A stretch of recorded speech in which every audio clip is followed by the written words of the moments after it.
如果你刚玩完哈尔滨，我强烈建议公主节下来河南转一转。好了，粉丝想我出一下河南美食攻略，那么今儿就从我家乡郑州开始说起。早上一下车呢，你肯定要喝碗胡辣汤，是不是？首先，河南是碳水天堂，但是胡辣汤是碳水完美的饭搭子，你就蘸吧，真的，一蘸一个不吱声。你看我河南小哥长得这么排场，那因为他天天都在喝胡辣汤，胡辣汤真的非常养人。你可以逛逛我们河南的菜市场，里面有性价比非常高的正式茶点红豆慕斯，吃完我们可以感受一下郑州西郊的老街道。不知不觉走到二沙了，一瞬间被浓浓的工业风震撼到，而且全都是高炉和长风，这是记录着郑州工业最好的时代。走出二沙，我们可以就近品尝一下郑州最具争议的一道美食——葛记焖饼。看似浓油赤酱的感觉，好像和这个崇尚低脂饮食的时代格格不入。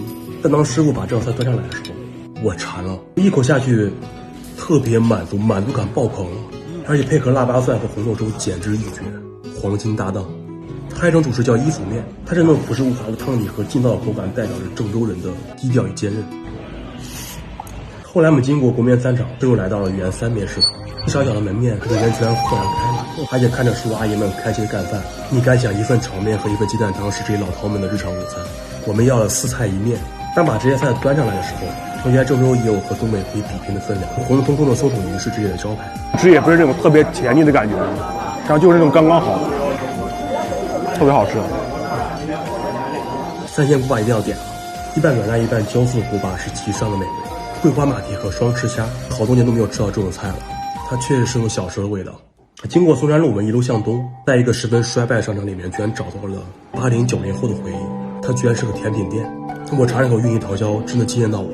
它就和这个彻底被时代抛弃的商场一样，它时时刻刻仍然在挣扎中不断尝试着新的变化，就像旁边的商代遗址和顺春街一样，看上去平淡无奇，实则卧虎藏龙。就来郑州晚上一定要吃一顿黄河大鲤鱼，它必须要吃这个杜崩，